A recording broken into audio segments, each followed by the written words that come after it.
Hello guys, welcome to our channel college tube में। तो आज की वीडियो में हम देखने वाले हैं मिनिमम क्वालिफाइंग परसेंटाइल जेईई 2022 का क्या रह सकता है। अब इसको जानने से पहले दो इंपॉर्टेंट चीज़ों का जानना बहुत ज़्यादा जरूरी है। पहले जो इंपॉर्टेंट चीज़ होती है, जो स्टूडेंट के मन में सबसे ज़्यादा डाउट रहता है कि मिनिमम क्वालिफाइंग परसेंटाइल का मतलब क्या होता है। क्या ये हमारे काउंसलिंग के टाइम में काम आता है? क्या अगर मिनिमम क्वालिफाइंग परसेंटाइल नहीं तो हम नेशनल लेवल या स्टेट लेवल काउंसलिंग कंडक्ट नहीं कर सकते हैं? तो ये एक इंपॉर्टेंट डाउट स्टूडेंट के मन में रहता है। दूसरा जो है कि ये मिनिमम क्वालिफाइंग परसेंटाइल किन फैक्टर्स पे डिपेंड करता है, तो इससे हमें थोड़ा डेटा भी ज़्यादा समझ में आएगा। तो सबसे पहले जो ये मिनिमम क्वालिफाइंग परसेंटाइल होता ये केवल और केवल जे एडवांस में अपीयर्ड करने वाले कैंडिडेट के लिए निकाला जाता है। कितने नंबर ऑफ कैंडिडेट अपीयर्ड कर सकते हैं जे मेन एग्जामिनेशन में, तो उसके बेसिस पे ये परसेंटाइल डिसाइड किया जाता है। तो ये परसेंटाइल जो है केवल और केवल जे एडवांस में अपीयर होने के लिए ही डिसाइड होता है। अदरवाइज इस परसेंटाइल, ये मिनिमम क्वालिफाइंग परसेंटाइल का मतलब कहीं से भी कुछ नहीं रह जाता आपके काउंसलिंग के टर्म्स में। आपकी रैंक जो भी रही हो, आप काउंसलिंग में बैठ सकते हो। अगर आपको कॉलेज मिलता है तो आपको एडमिशन में कोई भी डिफिकल्टी देखने को नहीं मिलेगी इसके कारण। दूसरा जो है कि ये जो है किन फैक्टर्स पे डिपेंड करता है, तो जो सबसे इंपॉर्टेंट फैक्टर होता है ये कि total number of unique candidate जो है 2022 में कितने बैठे हैं। तो हर साल यूनिक कैंडिडेट कहीं ना कहीं घटते जा रहे हैं। 2019 की बात करें तो ये जो डेटा था वो सम अराउंड 10.5 से 11 लाख के बीच में था। 2020 में ये 10,20,000 के अप्रॉक्स रहा और 2021 में ये डेटा 9.5 लाख के आसपास रहा। तो इस साल भी जो चांस है कि 9 लाख के आसपास जो है यूनिक एस्पायरेंट रहेंगे। वहीं दूसरा जो होता है कैपिंग ऑफ कैंडिडेट, मतलब जेई मेन एक कैपिंग डिसाइड करता है। 2.5 लाख के आसपास एस्पायरेंट जो है वो बैठ सकते हैं जेई एडवांस के एग्जामिनेशन में। तो ये जो 2.5 लाख है, यही चीज परसेंटाइल पे डिपेंड करता है कि कितने परसेंटाइल तक ये 2.5 लाख बच्चे आ जाएंगे, ठीक है, अपियर अपियर होने के लिए। तो परसेंटाइल इस पे डिपेंड करता है। कुछ और फैक्टर्स हैं जो थ्रू आउट द वीडियो आपको समझ में आएंगे। तो ये जो है ये मेजर फैक्टर था। अब हम क्वालिफाइंग नंबर्स का डिस्ट्रीब्यूशन देख लेते हैं।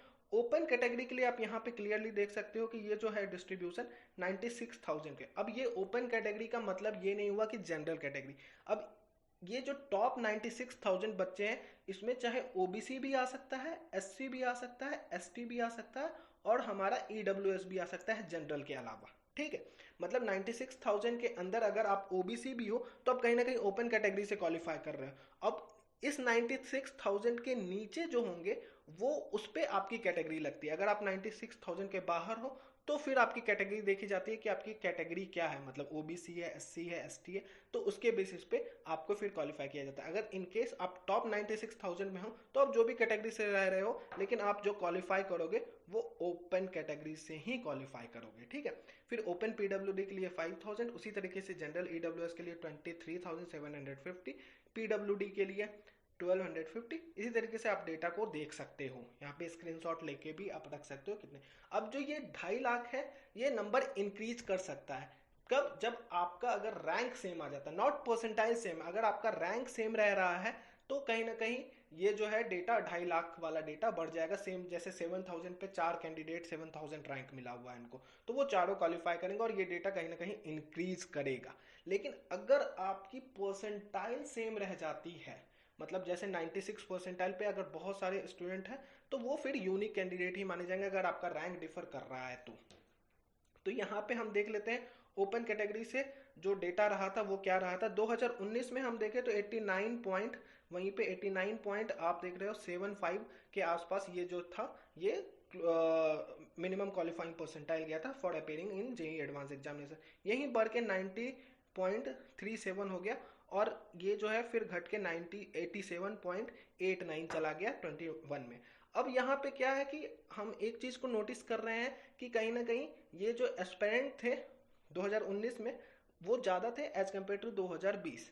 लेकिन यहाँ पे क्या है कि परसेंटाइल इंक्रीज कर गया। तो इसका जो एक और फैक्टर मैं बता रहा था कि और भी फैक्टर्स ऐड होंगे, वो फैक्टर हो जाता है कि सेम परसेंटाइल पे कितने नंबर ऑफ कैंडिडेट एग्जिस्ट कर रहे हैं। अब लेट करो कि 96 परसेंटाइल पे 20 कैंडिडेट एग्जिस्ट कर रहे हैं और 2019 में 96 परसेंटाइल या कोई भी परसेंटाइल पे 10 से ज़्यादा बच्चे एग्जिस्ट नहीं कर रहे थे। तो यहाँ पे क्या हुआ कि परसेंटाइल थोड़ा कम चला गया और यहाँ पे जो परसेंटाइल है 2022 में वो थोड़ा इंक्रीज कर जाएगा। अब यहाँ पे एक फैक्टर रहता है कि जो परसेंटाइल है उस पर हमारी रैंक क्या रह सकती है, किस रैंक तक सेलेक्ट होने का चांस रह सकता है। तो उसके लिए सबसे इजी है कि कॉलेज टी पॉइंट का एप्लीकेशन डाउनलोड करना, और गौर से मैं समझा रहा हूँ कुछ चीज़ों को समझना, ताकि आप अपने कॉलेज सिलेक्शन को बहुत बेहतर कर पाओ। किस तरीके से आपको कहाँ कॉलेज लेना है, जो ब्रांच आप चाह रहे हो वो कैसे सेलेक्ट कर सकते हो, सारी चीज़ें अभी थोड़ा सा समझ लेना, बहुत बेनिफिशियल हो सकता है आने वाले टर्म्स में। ठीक है, सबसे पहले कॉलेज टी पॉइंट के एप्लीकेशन पे जाके आपको रैंक प्रिडिक्टर यूज करना, वहाँ पे परसेंटाइल डालना है तो आपकी रैंक निकल के आ जाएगी। अब उस रैंक के बेसिस पे जेई मेन के अंदर बहुत सारे काउंसलिंग्स होते हैं, इंपॉर्टेंट काउंसलिंग, जैसे जैक दिल्ली हो गया, आईपी हो गया, जोसा, सीसर। तो इन सब में आपका क्या चांस रह रहा है, उसके लिए कॉलेज प्रिडिक्टर यूज करना है आपको। वहां पे आपको अपना रैंक डालना, उसके बेसिस पे चेक करना है कि डिफरेंट काउंसलिंग में आपको कौन कौन सा कॉलेज मिल सकता है। इनकेस स्पेसिफिक ब्रांच के साथ जाना चाहते हो तो आपको फिल्टर का भी ऑप्शन मिल सकता है।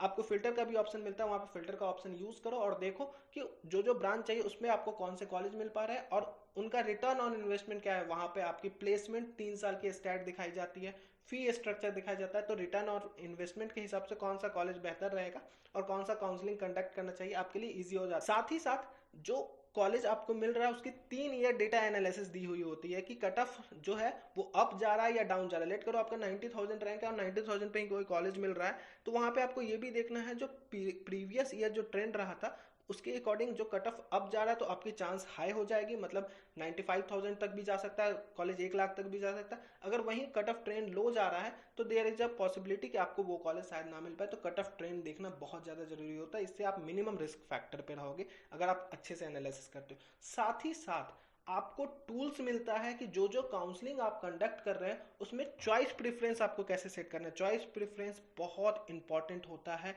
अपने काउंसलिंग को स्मूथ करने के लिए। अगर आप काउंसलिंग बेहतर करना चाहते हो तो उसके लिए चॉइस फिलिंग बहुत बेहतर तरीके से रेडी करना होगा। तो वहाँ पे चॉइस फिलिंग का भी टूल्स मिलता है, जहाँ पे जो भी आप काउंसलिंग कंडक्ट कर रहे हो वहाँ पे उसकी ब्रांचेस डालो, जो जो आपको ब्रांचेस चाहिए उसके अकॉर्डिंग जो बेस्ट प्रेफरेंस है उस काउंसलिंग की वो रेडी होके आ जाती है। इन केस आपको कुछ प्रेफरेंस डिलीट करना है तो वहां से डिलीट भी कर सकते हो, और कुछ प्रेफरेंस को अप एंड डाउन भी कर सकते हो। तो और उसके बाद आप अपनी पीडीएफ सेव कर लो, और मल्टीपल पीडीएफ आप मल्टीपल चॉइस फिलिंग रेडी करके सेव कर सकते हो। सारी की सारी टूल्स एक्सेस जो है वो अनलॉक हो जाती है आपकी यूनिवर्सल प्लान से। इंडिविजुअल प्लान लोगे आप तो वो कहीं ना कहीं प्रिडिक्टर के लिए अलग है और चॉइस फिलिंग के लिए अलग है। यूनिवर्सल प्लान लेके आप अपने हजारों रुपए बचा सकते हो। जो काउंसलिंग के टर्म्स में आप हजारों रुपए एक्सपेंड करते हो केवल चॉइस फिलिंग के लिए, वो हजारों रुपए बचा सकते हो केवल और केवल एक यूनिवर्सल प्लान से। वो अनलॉक हो जाएगी तो यूनिवर्सल प्लान लो, वहां पे कूपन भी अप्लाई कर सकते हो, 10% का आपको डिस्काउंट भी मिल जाएगा, लिंक डिस्क्रिप्शन में। तो डेफिनेटली जाके कॉलेज टी पॉइंट का एप्लीकेशन डाउनलोड करो। वहीं अगर हम टर्म्स में बात करें ओबीसी के लिए क्या कट ऑफ रहा था, तो यहाँ पे आप देखो ईयर बाय ईयर जो कट ऑफ है वो डाउन ज्यादा जा रहा है। 74 जो था वो परसेंटाइल रहा था 2019 का, 72 जो था वो कहीं ना कहीं 2020 का रहा था, और 68 परसेंटाइल जो है 2021 का रहा था। तो जिस तरीके से कट ऑफ ट्रेंड नीचे जा रहा है उससे साफ समझ में आ रहा है कि कहीं ना कहीं जो नंबर ऑफ एस्पिरेंट है घट रहे हैं, तो ओबीसी की कैंडिडेट रेशियो भी घट रही होगी। और इसके हिसाब से अगर आप थोड़ा सेफ साइड रहना चाहते हो तो 68 के आसपास, लेकिन अगर 67 तक भी आपका है तो देयर इज अ चांस कि आप एडवांस में अपीयर कर जाओ। अब यहाँ पे और भी फैक्टर्स जो हैं उसको भी कंसीडर करके चलोगे, वो फैक्टर्स चेंज होंगे तो ये चीजें चेंज हो सकती है, लेकिन अप्रोक्सीमेट फिगर जो जिस तरीके से डाउन जा रहा है तो थोड़ा आपका 67 66 तक भी है, तो कहीं ना कहीं एक चांस रहेगा कि आप एडवांस में अपीयर कर सको। वही जनरल ईडब्ल्यूएस की भी बात करें तो यहाँ पे देखो कट ऑफ जो है वो कहीं ना कहीं क्वालिफाइंग कट ऑफ घटते जा रहा है। 678 जो था 2019 में, 70 जो था वो 2020 में, 66 जो रहा वो 2021 में। तो इसके हिसाब से अगर कट ऑफ ट्रेंड के हिसाब से चले तो 63 64 तक भी है, तो कहीं ना कहीं आपका चांस लग सकता है एडवांस में अपीयर होने का। हालांकि सेफ साइड के लिए आप 66 से 70 के बीच हो तो एकदम सेफ साइड हो, लेकिन थोड़ा बहुत 19-20 के लिए 64 तक भी है, तो देयर इज चांस कि आप क्वालिफाई कर जाओ। वहीं अगर हम एससी कैटेगरी की बात करें तो एससी कैटेगरी भी जो है कट ऑफ जो है वो डाउन जाते जा रहा है। यहाँ पे 54 था, यहाँ 50 था, 46 था। तो जिस रेंज से कट ऑफ जा रहा है उसके हिसाब से अगर आपका 43 44 है तो चांस है कि कहीं ना कहीं जिस तरीके से नंबर ऑफ कैंडिडेट घटते जा रहे हैं ईयर बाय ईयर, उस फैक्टर को देखते हुए 44 परसेंटाइल तक भी आपका चांस रहेगा कि आप अपीयर कर जाओ। हालांकि सेफ साइड आप जो है 46 से 50 के बीच ही मान के चलो। वही अगर हम एसटी कैटेगरी की बात करें तो यहाँ पे जो है यहाँ पे भी आपको डाउन अच्छा खासा देखने को मिल रहा है। 44 जो था 2019 में, 39 जो था वो 2020 में, और 34 हो गया 2021 में। तो इसके हिसाब से आपका 31 32 तक भी है। तो आप कहीं ना कहीं चांस है कि अपीयर करो जेई एडवांस के एग्जामिनेशन में। हालांकि सेफ साइड के लिए आप 35 36 तक मान के चलो, आप बिल्कुल सेफ हो। तो आज की वीडियो के लिए इतना ही था।